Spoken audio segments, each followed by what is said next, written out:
Hey there, my Red Zone recruits. It's Captain Jax Astro here saying what's up. Driving home right now from work, and I just thought I would go through my Amonkhet false predictions as well as my speculations for the set and where we are going. Hey everybody who joined. So first of all, my first speculation that I thought was going to be true for Amonkhet that I was so wrong on, Vengeful Pharaoh, nowhere to be seen. What an idiot I was about that one. I thought for sure he had the headdress and everything, but maybe if we get lucky, we will see him in Hour of Devastation. Hey everybody. So yeah, I was kind of upset. Vengeful Pharaoh would have been so good. I really think that if some of my future speculations, which I'll talk about in a little bit, is true, then maybe we got a good chance of seeing him in the future. Next up, my next prediction that I thought for sure was going to be in Amonkhet was Unearth. It thematically would have been a really clever trick, but they came up with an even better one with Embalm. I think that Embalm was a really good option for doing a graveyard recursion type flavor, but with a more Egyptian flair, so that was awesome too. Would I have liked to see Unearth more than Embalm? Probably not. Do I think Embalm was used on some creatures that just shouldn't have had it? Absolutely. There's an illusion that has Embalm. How can you have an illusion, which is not even substantial, get wrapped up in magical mummy wraps, and then all of a sudden it's a zombie and an illusion? Give me a friggin' break. No way. Not possible. Next one. Totally thought there was going to be traps. I for sure thought traps would have definitely happened, but it was not the case. They would have been fine. I mean, I think that it would have been a good one, but they decided not to go with that. And that's fine. Maybe we'll see them in Hour of Devastation. Maybe we will. My last one is that I was really hoping that we were going to get to see the return of a older Planeswalker that was not part of the Super Friends Club. I would have loved to seen Ashiok, because Ashiok is one of my favorite Planeswalkers. But we didn't see him. Nowhere to be seen. So that kind of stunk. Again, maybe we'll see something happen in Hour of Devastation. That would be pretty cool. I got a lot of thoughts on this. The last thing that I thought was going to happen was we were going to see more of like tomb robbers and thieves and things like that, because I feel that my idea of the ancient Egyptian trope had lots of like grave robbers, and everybody was going after the treasures and everything that were being collected and put into these pyramids. But that doesn't seem to be the case. In fact, and that leads me to my speculations on why that is, I don't think that there is an afterlife on Amonkhet. Hey there, everybody who just joined. What's going on? And that's kind of one of my speculations. But anyway, one of the things that I wanted to point out, and this was just something that's kind of interesting, is that this is the second block to have no shamans or spirits in it. Every block prior to Kaladesh had at least one shaman and or spirit since forever practically. So I thought that was pretty interesting. And with Kaladesh, it made sense because they're on a steampunk plane, so there's no real idea of spirits being on there, but there wasn't any shamans either, which was kind of interesting to see. Now, with something like the afterlife being an important thing, you would think that maybe there would be some spirits on Amonkhet, but if you look through the set, there is none at all. So that's kind of interesting. And the other interesting thing to go with that is that there is actually a card in blue that features those sarcophagi that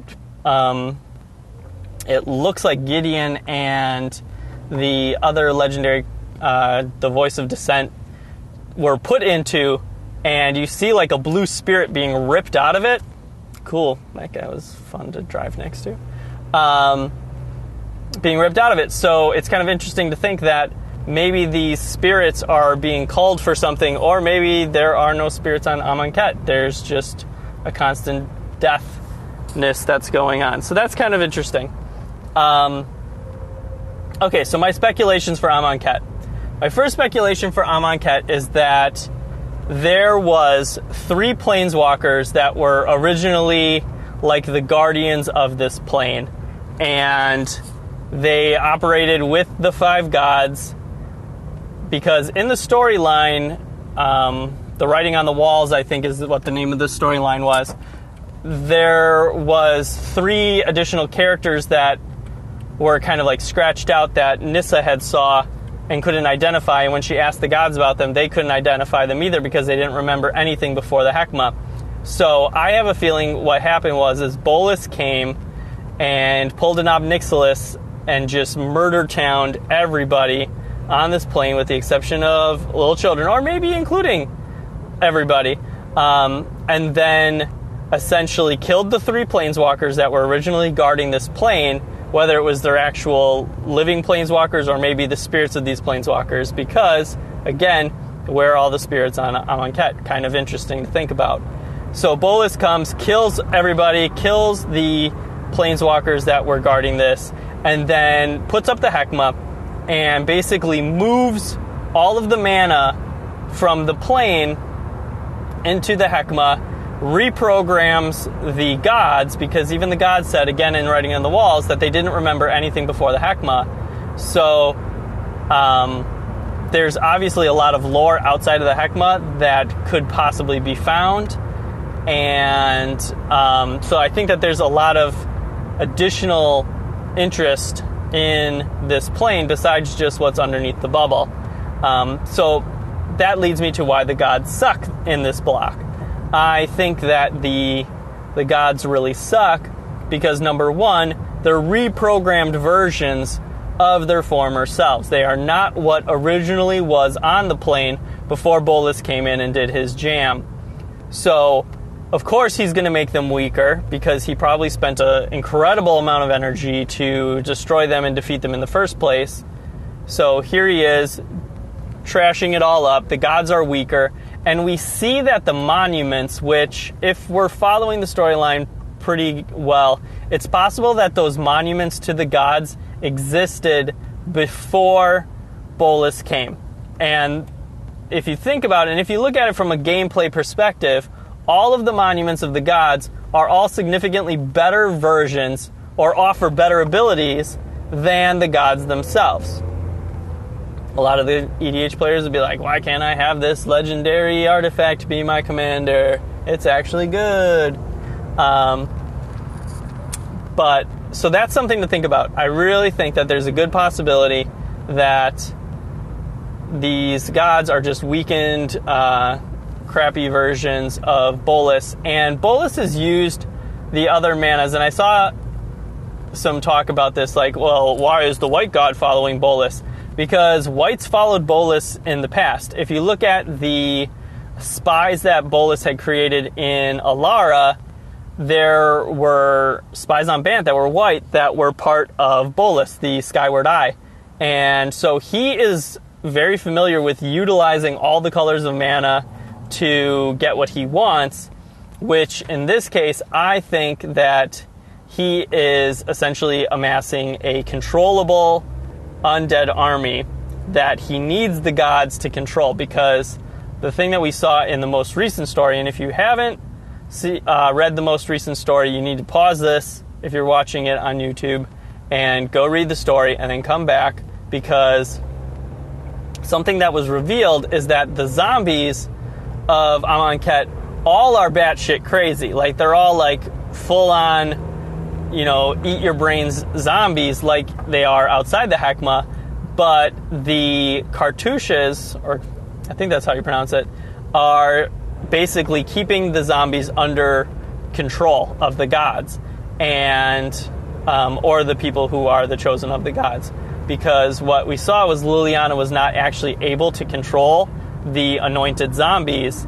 She was able to, when they were in peace mode, have them do their bidding, but they always follow a higher power, which seems to be controlled by the gods themselves. So I think that Bolas is using all 5 colors of mana. Do I think he's going to be a 5-color planeswalker in Hour of Devastation? It's definitely possible. I think that would not be outside his wheelhouse. He could be the first 5-color, 5-power planeswalker. That'd be pretty fun. 1 ability for each color. Probably starting with white being the weakest color, then green, and then going red, blue, black, I think would be his jam. So that's that. I think that the gate to the afterlife, what does the gate to the afterlife lead to? I think there's 3 definite possibilities. I, first of all, think that Bolas was able to create a larger version of a plane portal. I think that he cannot move living matter through the portal. So what I have a feeling he is doing is he is taking these individuals, putting them through the trials, and something that we see on a lot of the flavor text is that even if you win the trials, you still end up getting killed. So you're just a champion of the trial. So what I have a feeling they're doing is they're having these people, the ones that complete the trials, get killed, and then they're carried through the gate because no living matter can go through the gate. That doesn't mean that dead flesh can go through. It's just specifically living matter. And so I think that he is amassing a superpower army of undead, and he's using the wimpier undead to help cull the stronger living characters, killing them and then turning them into superpower zombies. Possibly using Phyrexian technology once they get through, because Phyrexians were not living matter in a lot of the original fiction, and so they could travel between worlds and their planar portals. So maybe he's created a version of that. Maybe he's using a Bolas version of the completion and is supercharging these undead. That's one possibility. I think that another possibility is that it leads to straight up a pit, like a demon pit, and it is being used to create some more powerful source of mana. We've seen in the past a lot with like Cull the Weak and other spells where they sacrifice creatures in order to gain mana. Maybe he is using these warriors with the cartouches to basically become mana batteries. And then he can use them to power some other devices that he has going on. I think that that's definitely another possibility. The other possibility is that they are just tasty snacks for him, and they are being teleported and transported to Ugin's sanctum, Bolas's sanctum, and he's just like, nom, nom, nom. Tasty little champions. They're so delicious. So yeah, wrapping up. I just want to point out a couple WTF moments inside of Amonkhet that I thought, hey, WTF, why didn't you do it this way? Normally I don't like to rag on design too much, but I have a couple that I wanted to point out like I usually do. First one, the Luxa River Shrine. Why couldn't you give it the Shrine subtype? It's all we want. Us EDH players want a couple more shrines to throw in our shrines deck, which isn't even a real thing. But if we had more shrines, we probably could have a better shrine deck. So hook us up. Give us a subtype shrine. Next one, Mouth to Feed. Mouth to Feed creates a hippo, and then you get to draw cards later on. Why doesn't this hippo creation spell have instant, and why doesn't it have the ability to block a creature when you cast it? Like, create a 3/3 hippo, you may have it block target creature. Why do I say this? Because in the picture, that hippo is coming out of nowhere and scaring the bejesus out of that dang bird. That bird's got flying. Ain't no hippo that's at sorcery speed gonna block a flyer. But it could have had a better flavor. I think it would have been really fun. Would have scared the crap out of people, because hippos are scary. If you ever seen a hippo in real life, they are scary, scary looking beasts. The last one I already talked about it, but for real, that the illusion with embalm. Why? Why does it have embalm? I don't get it. And then conversely, the cryptic serpent, which looks like an illusion, isn't. It's not an illusion at all. But the flavor text implies that it's an illusion. The way that it looks implies that it's an illusion. And the fact that it is reduced in cost by the number of instant sorceries you have makes you think that this sucker is wrapped in magic tight. So, should have been an illusion serpent.